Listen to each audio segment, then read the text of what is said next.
श्री राधे राधे। भक्तों, शास्त्रों की तरह से ही वो नाटक भी कार्य करता है जीवन में जो भगवान से संबंधित होता है, और वो भक्ति का ग्रंथ बन जाता है। और यदि उसका मंचन हो, लीला हो, तो जीव का कल्याण कर देता है। वो कितने ऐसे हुए हैं महान पुरुष जो नाटक अर्थात लीला का दर्शन कर करके महान हो गए।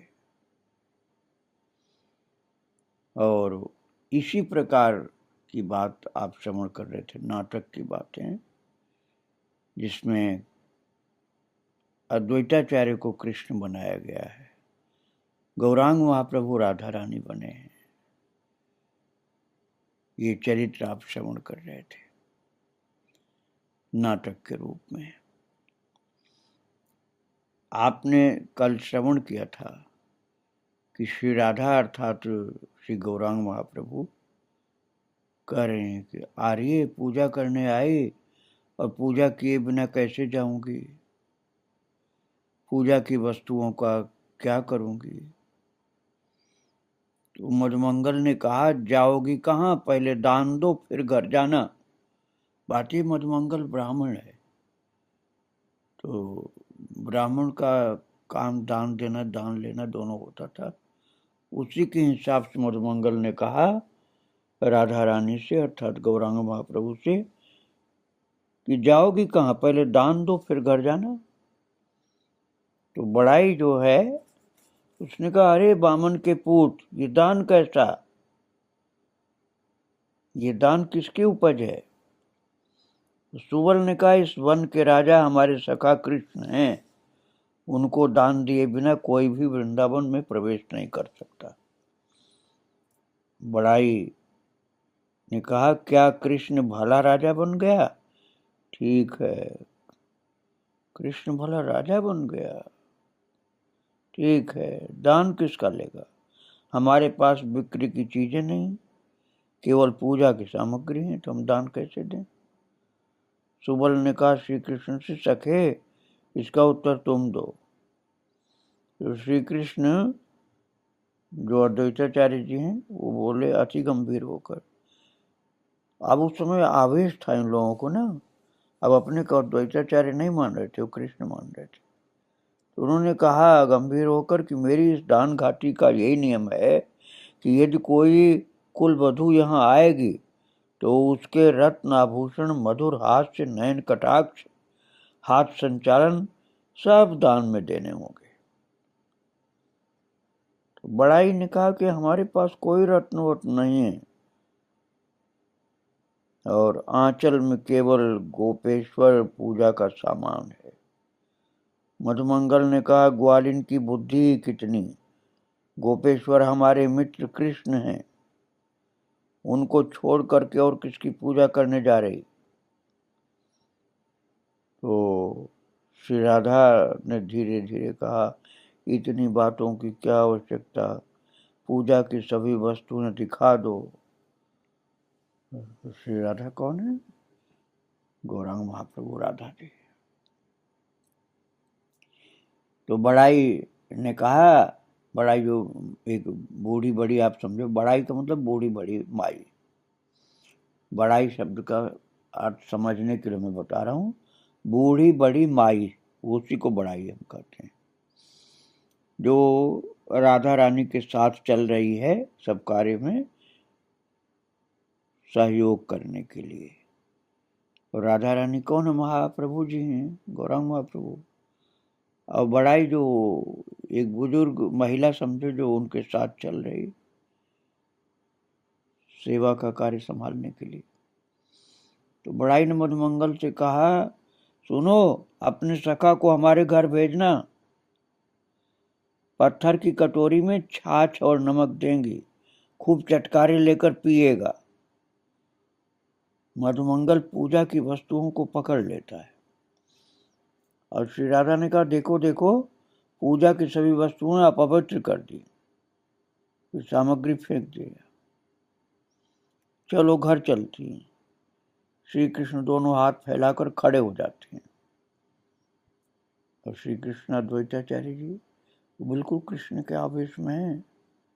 वो राधा रानी के सामने दोनों हाथ फैला के खड़े हो जाते हैं, क्योंकि उनको दान, जो दान लीला होती है ना वृंदावन में, उसी प्रकार के समझिए आप। श्री राधा ने कहा बड़ाई से, पूजा की चीजें तो फेंक दी, अब और क्या दान। तो श्री कृष्ण ने कहा क्यों फेंक दी, इतने रत्न तो तुम्हारे पास है, फिर भी कहती हो कुछ नहीं है। ऐसा कह करके कृष्ण राधा को पकड़ना चाहते हैं और बड़ाई बीच में आ जाती है।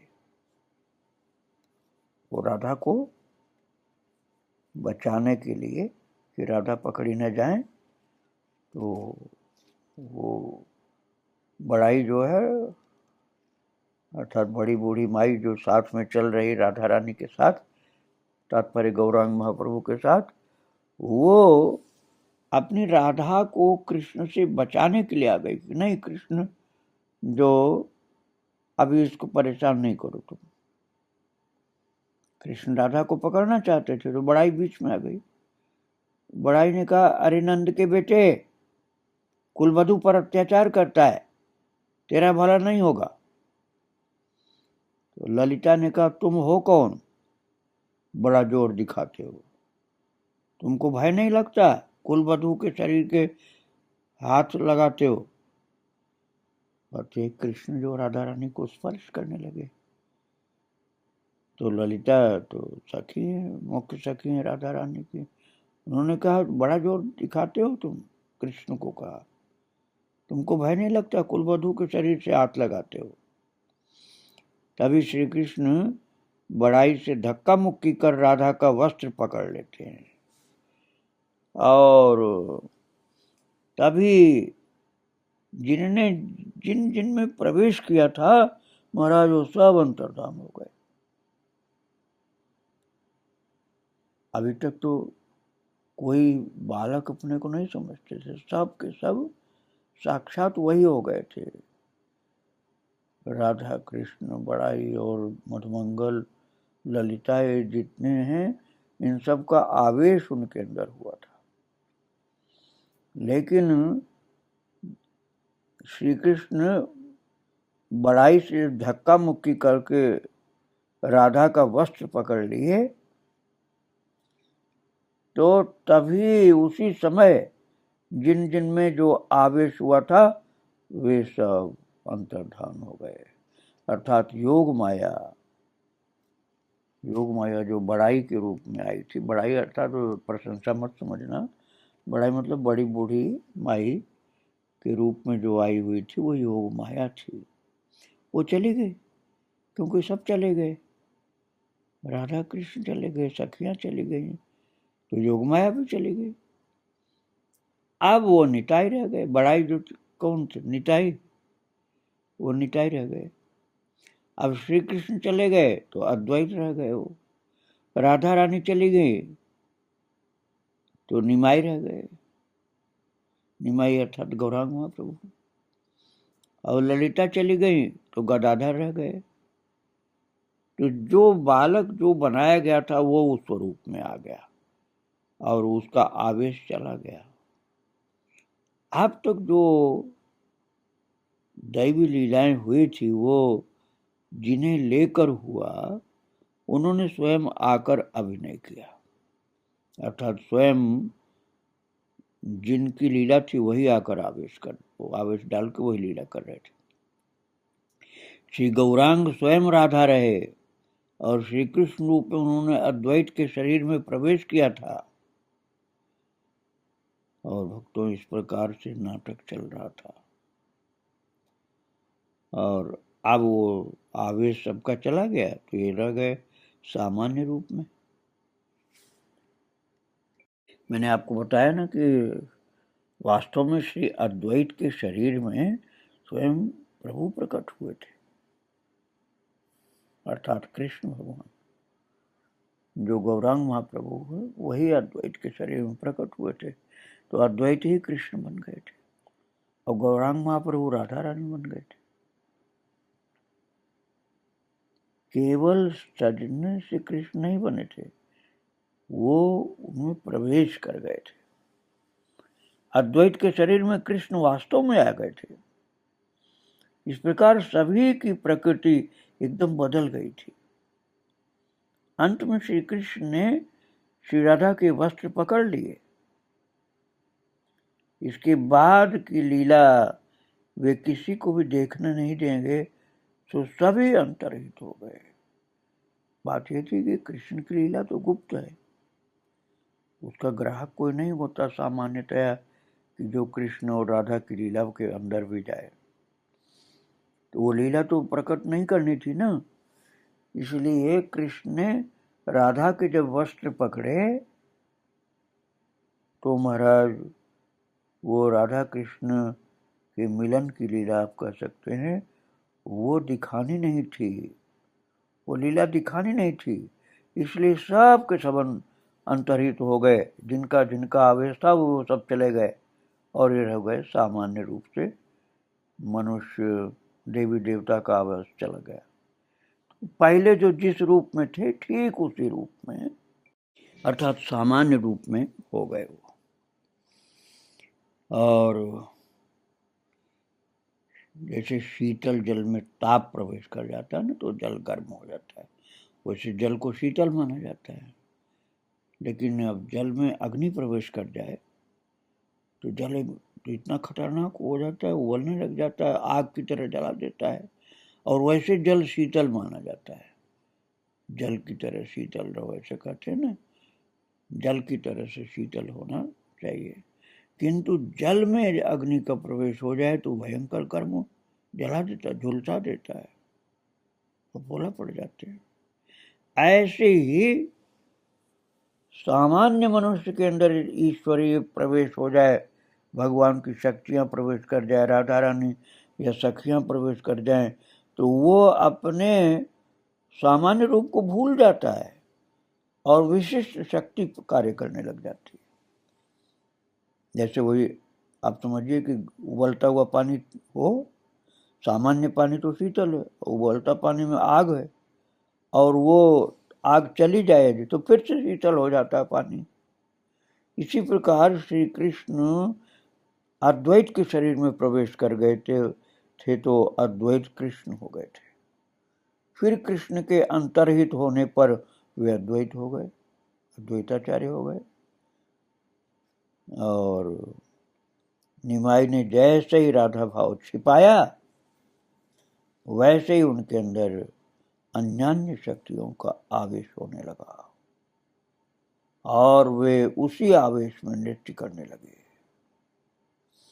अंत में निमाई ने श्री भगवती भाव में देवगृह में प्रवेश करके विष्णु सिंहासन पर बैठकर हरिदास को बालक के समान गोद में उठा लिया। और भक्तगण देखने लगे कि श्री भगवती विष्णु सिंहासन पर बैठी हैं और हरिदास उनकी गोद में निश्चेष्ट होकर सो रहे हैं। अब आप सोचिए हरिदास कितने ऊंचे महान पुरुष थे, कितने भाग्यशाली थे भगवत पार्षद। और कर्मकांड के पक्षधर लोग उनको मुसलमान बोल देते हैं, जबकि महाराज मुसलमान के द्वारा पालित थे, जन्म नहीं मुसलमान को, पहले मैं आपको सुना चुका हूँ।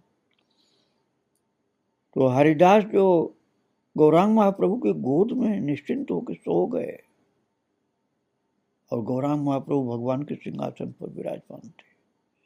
तब सभी भक्ति भाव से भगवती की स्तुति करने लगे। जैसे गोपीगण ने श्री कृष्ण को प्राप्त करने के लिए वृंदावन में भगवती की स्तुति की थी, सभी कहने लगे हे माता हमें कृष्ण प्रेम दो। इस प्रकार स्तुति करते करते सभी बेवल हो गए।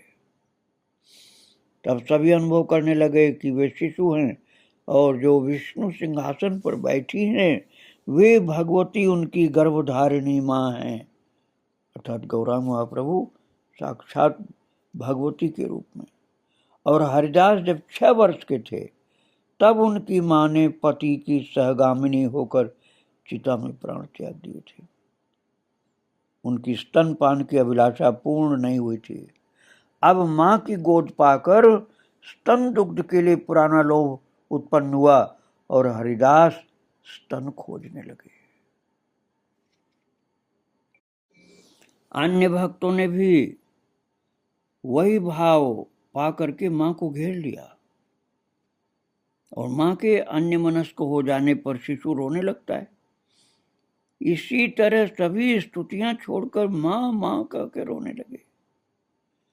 कोई गोद में बैठने के लिए सिंहासन पर चढ़ने लगे, कोई गोद में ले गोद में ले गोद में ले कह करके मां का हाथ, कोई उनका पैर, कोई अंचल खींचने लगे।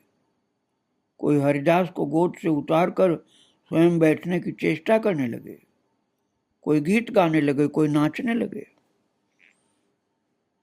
और ये लीला महाप्रभु ने की। भक्तों,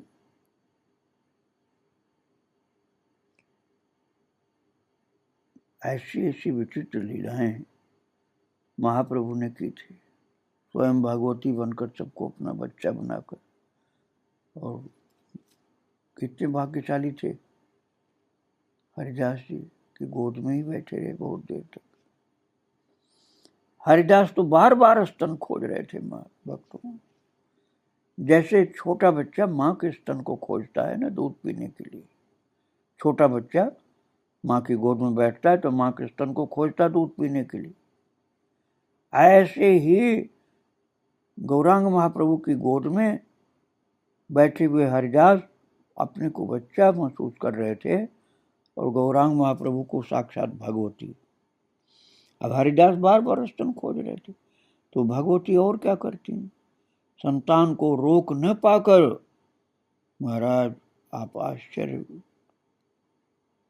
में पड़ेंगे जरूर कि साक्षात गौरांग महाप्रभु ने जो भगवती रूप धारण किए थे, उन्होंने स्तन निकाल करके दूध पिलाना शुरू कर दिया और भक्तों की इच्छा कि वे भी गोद में बैठकर स्तनपान करें, वे सब व्यग्रता दिखाने लगे कि हमको भी स्तनपान कराओ। हरिदास पी चुके दुग्ध तो भगवती ने उन्हें उतार कर अन्य को हाथों से पकड़ करके गोद में बिठाया और इस प्रकार देवी ने बड़े सुख से कितने ही जनों को स्तनपान कराया। चैतन्य भागवत में लिखा हुआ, मातृभावे विश्वंभर सबारे धरिया, स्तनपान कराएन परम स्निग्ध होइया। स्तनपान करके सभी तृप्त हो गए महाराज। साक्षात महाप्रभु जी ने भगवती का, जगत जननी का रूप धारण करके इन सब भक्तों को स्तनपान कराया। अब ये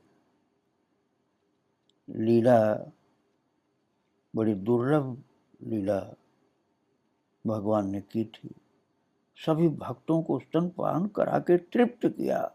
इसका मतलब पराभक्ति का सरस अनुभव सबको करा दिया, भरपूर अनुभव करा दिया। इस प्रकार नाटक लीला समाप्त होने पर सभी अपने अपने घर चले गए और चंद्रशेखर के घर में निमाई ने अद्भुत शक्ति प्रकट की थी। सबके चले जाने के पश्चात भी समस्त घर ज्योतिर्मय बना रहा। 7 दिन तक घर में महातेज था, कोई जल्दी वहां आ नहीं सकता था, कोई टिक नहीं सकता था। जो कोई वहां आता पूछता ये कैसा तेज है, अरे ये कैसा तेज है घर में। उस तेज के आगे कोई भी आंख नहीं खोल पाता था और सबके नेत्र झुलस जाते थे जो कोई आंख खोलता था वहां आके।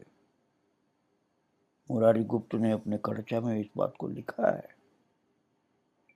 श्री चैतन्य भागवत में भी लिखा है, सप्तदिन श्री आचार्य रत्नेर मंदिरे परम अद्भुत तेज छिलो निरंतरे।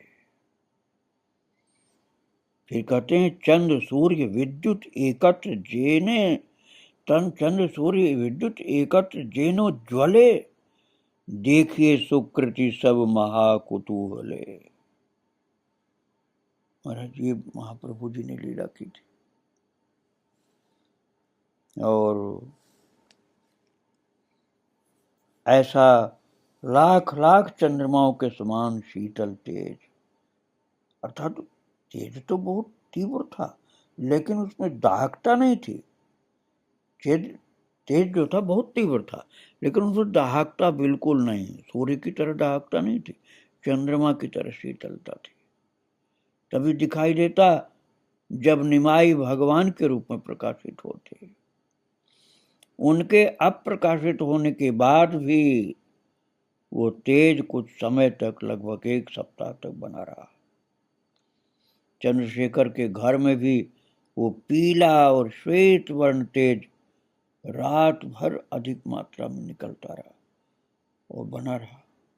निमाई वहां से चले गए तब प्रति मुहूर्त वो धीरे धीरे धीरे धीरे धीरे धीरे तेज कम होता गया। पूरा समाप्त होने में 7 दिन लग गए थे। पूरा तेज समाप्त होने में 7 दिन लग गए थे। धीरे धीरे कम हुआ, एक साथ समाप्त तो नहीं हुआ था। लेकिन कृष्ण की लीला बड़ी विचित्र है भक्तों। सब कुछ करने के बाद भी भुलावे में डाल देते हैं भक्तों को, नहीं तो संसार का कार्य ही नहीं कोई कर सकता है। इतने अद्भुत लीलाएं करने के बाद भी जिनको कृष्ण बनाए थे वे महान अद्वैताचार्य, महान भक्त, महान ज्ञानी, भगवान के मुख्य पार्षद, वही बाद में कहने लगे कि विश्वंभर तो असीम शक्ति संपन्न है। विश्वंभर अर्थात चैतन्य महाप्रभु। अद्वैताचार्य कहने लगे विश्वंभर तो असीम शक्ति संपन्न है, किंतु ज्ञान चर्चा को छोड़ करके नाचते गाते हैं, ये क्या धर्म है? अब बताओ, ये स्थिति पहुंचा दिया ठाकुर जी ने उनको। वो कहने लगे कि ज्ञान चर्चा तो करता नहीं, अब नाचता गाता है। और ये समझ में नहीं आता कि इतना विद्वान होने पर भी ज्ञान चर्चा करता नहीं, शास्त्र की चर्चा करता नहीं, नाचता गाता रहता है। ऐसा कह करके अपने शिष्यों और अनुगतों को महाराज वो योग वासिष्ठ पढ़ाने लगे। अद्वैत का ग्रंथ है। अद्वैत में तो अद्वैताचार्य में नहीं कर रहा हूँ, अद्वैत सिद्धांत का ग्रंथ है। कौन सा? योग वासिष्ठ। और कहने लगे कलयुग में अवतार नहीं है और विश्वंभर परम शक्ति संपन्न है, फिर भी उनको भगवान नहीं कहा जा सकता। अद्वैत ने ऐसा क्यों कहा? वृंदावन दास कहते हैं कि श्री अद्वैत गौरांग की दास्य भक्ति चाहते, किंतु गौरांग उन्हें वो नहीं देकर उल्टे उनकी भक्ति करते। श्री अद्वैत का दुख यही। और प्रभु के शरीर में क्रोध उत्पन्न करके मेरे प्रति उनकी भक्ति को समाप्त कर दूंगा, ऐसा बोलते थे। वो चाहते थे कि वो प्रभु की भक्ति करें और प्रभु उनकी भक्ति कर रहे थे। तो क्रोध होने पर भी वो मुझे दंड देंगे और उनका दंड पाकर फिर मेरा शरीर पवित्र होगा, ऐसा अद्वैताचार्य कहते थे। उनका भाव अद्भुत था। कुछ लोग कहते हैं ये बात नहीं, अद्वैत भगवान के ज्ञान अंश हैं, ज्ञान से भगवान को प्राप्त करना कठिन कार्य है। इसलिए गौरांग के प्रति उन्हें पग पग पर अद्वैताचार्य को संदेह होता और पग पग पर संदेह दूर हो जाता, क्योंकि ज्ञान का कार्य है संदेह उत्पन्न करना और फिर संदेह नष्ट करना। तो भक्तों, यदि कहें कि श्री अद्वैत जब सदाशिव हैं तो ऐसा क्यों होता है? उसका उत्तर यही है कि ब्रह्मा और इंद्र को भी इस प्रकार का संदेह हुआ था। तो फिर महादेव ने काशीराज का पक्ष लेकर श्री कृष्ण युद्ध तक किया था। भागवत जी में लिखा है 10वें स्कंद के उत्तरार्ध में कि महादेव ने काशीराज का पक्ष लेकर श्री कृष्ण से युद्ध तक किया था। इसलिए श्री अद्वैत बीच बीच में श्री गौरांग का विरोध करें तो ये असंभव बात नहीं है। कभी कभी ठाकुर जी की इच्छा से ज्ञानी भी ऐसा करने लग जाते हैं। नहीं तो शंकर जी तो महान कृष्ण भक्त हैं, किंतु शंकर जी ने काशीराज का पक्ष लेकर श्री कृष्ण से युद्ध किया था।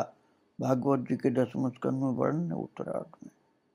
ऐसे ही अद्वैताचार्य महान भक्त थे, लेकिन फिर भी कभी कभी चैतन्य महाप्रभु का विरोध करते हुए दिखलाई पड़ते थे। कहते थे ये क्या भगवान है, ऐसे के नाचता करता क्यों?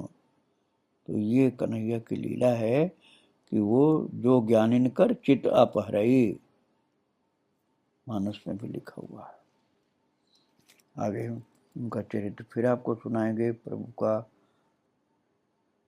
गौरांग महाप्रभु का और उनके सब भक्तों का।